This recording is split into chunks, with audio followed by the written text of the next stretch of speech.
Selamat siang untuk kita semua. Perkenalkan, nama saya Yohanes Tangguale, jurusan Sosiologi, Fakultas Ilmu Sosial dan Ilmu Politik.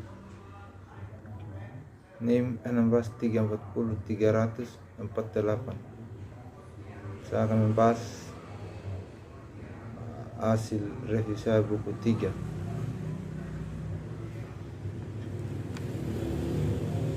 Riset UE aktif ilmu sosial dan kemanusiaan, perubahan konteks kebijakan dan perubahan bentuk maskulinitas.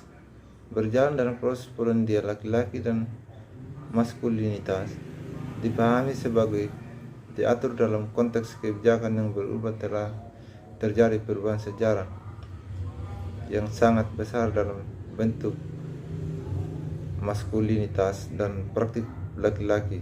Namun ada juga kegigihan yang keras kepala dalam beberapa aspek pria dan maskulinitas.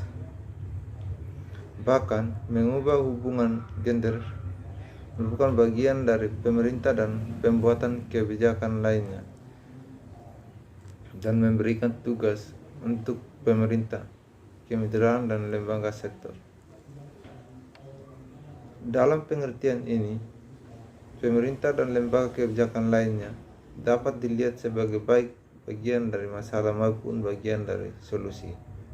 Waris sejarah diwarisi oleh UE mencakup upaya untuk mengembangkan sosial yang luas, demokrasi, dan hentikan fasisme terjadi lagi. Warisan sejarah yang diwarisi oleh UE mencakup upaya untuk mengembangkan sosial yang luas, demokrasi, hentikan fasisme terjadi lagi. Uni Eropa sendiri dapat dipahami sebagai proyek kemungkinan positif sebagian besar dipimpin dan dinegosiasikan oleh politisi laki-laki setelah Perang Dunia Kedua bertentangan dengan kepentingan nasionalistik.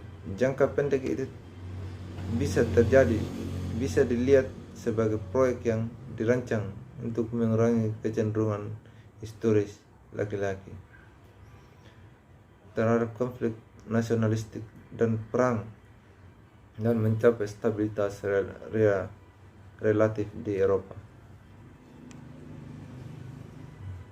Hubungan pria dengan rumah dan kerja. Kebijakan yang berulang mencakup keuntungan pekerjaan dan upah laki-laki atas wanita. Pemisahan gender di tempat kerja banyak asosiasi dekat pria dengan bayaran pekerja, dan semakin banyak laki-laki dalam pekerjaan non-tradisional. Ada masalah ganda pengangguran beberapa atau banyak laki-laki dalam kategori sosial tertentu. Namun kelebihan beban kerja dan jam kerja yang panjang dan pria lain.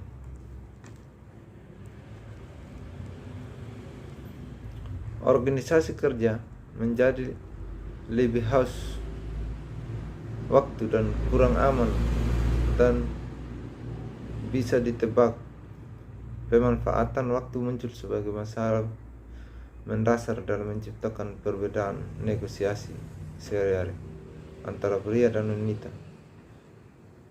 Pengangguran pria bisa jelas dan beragam efek pada kehidupan laki-laki dalam keluarga.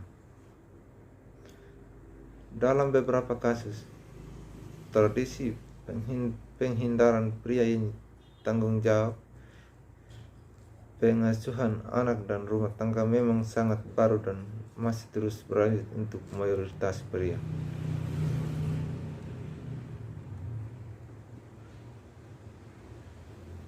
Dalam beberapa kasus, hal itu diperkuat melalui ideologi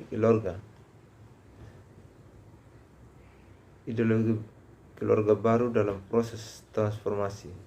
Di banyak negara terdapat kelanjutan untuk umum dari solusi tradisional dalam pengaturan rumah tangga, terkadang diperkuat oleh keluarga nilai-nilai atau pendekatan sayap kanan politik.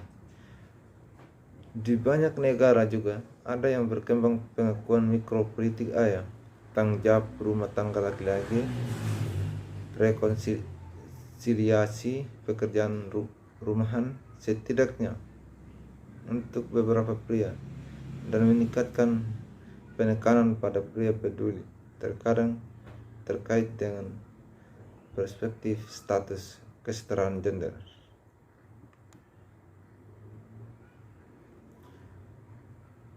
Kekerasan laki-laki kepada wanita, anak-anak, dan pria lain, dan khususnya peningkatan kesadaran publik tentang kekerasan laki-laki terhadap perempuan. Pria terlalu banyak diwakili di antara mereka yang menggunakan kekerasan, terutama pekerjaan berat.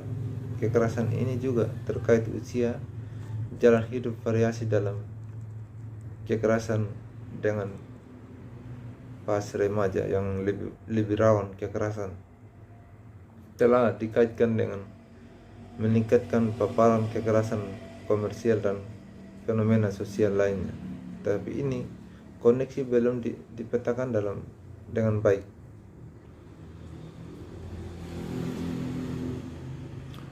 Harapan hidup laki-laki yang relatif rendah, kesehatan yang buruk, kecelakaan, bunuh diri, morbiditas. Beberapa penelitian melihat maskulinitas tradisional berbahaya bagi kesehatan. Pria semakin menderita dan meninggal pada usia yang lebih muda akibat penyakit kardiovaskular, kanker, penyakit pernafasan, kecelakaan, dan kekerasan dibandingkan wanita. Sosial ekonomi, faktor kualifikasi, status sosial, gaya hidup, pola makan, merokok dan minum, keturunan, faktor-faktor, serta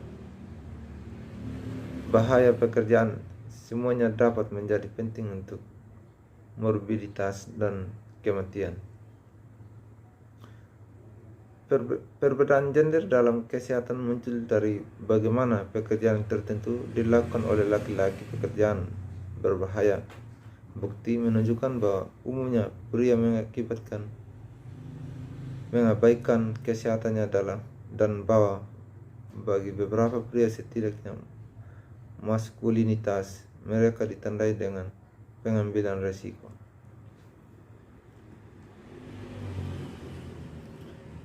Keterkaitan penting antara berbagai aspek posisi laki-laki dan pengalaman dan dampaknya terhadap perempuan, anak-anak, dan laki-laki lainnya.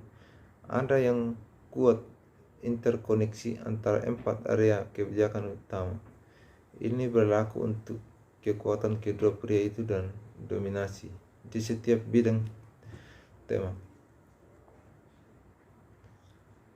Dan antara pengangguran beberapa laki-laki, sosial, pengucilan, dan kesehatan yang buruk, laki-laki mendominasi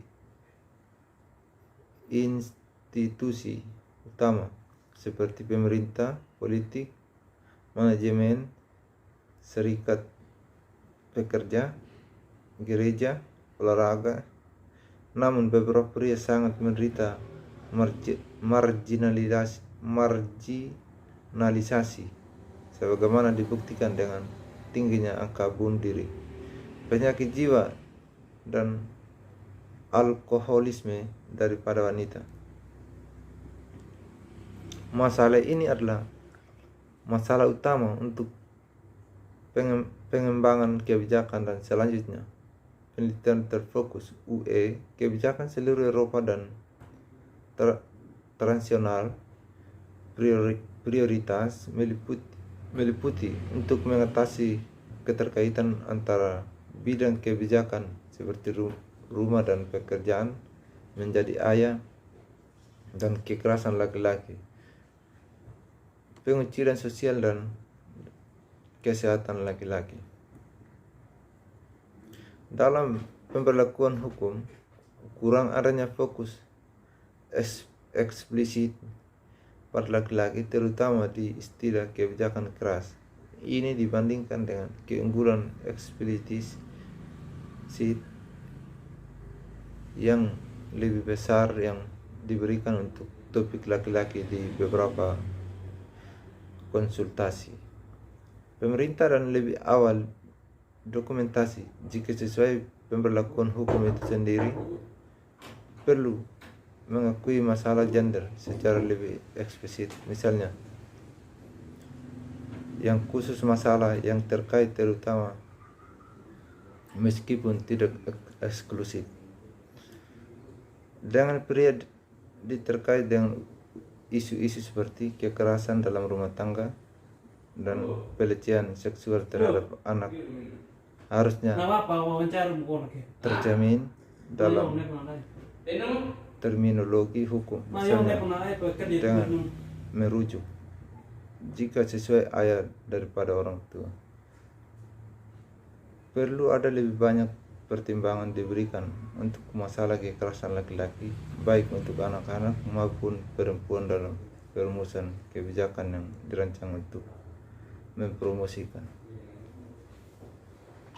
keterlibatan yang lebih besar daripada laki-laki dalam hal nurturing, baiknya sebagai ayah maupun sebagai profesional memberi perawatan.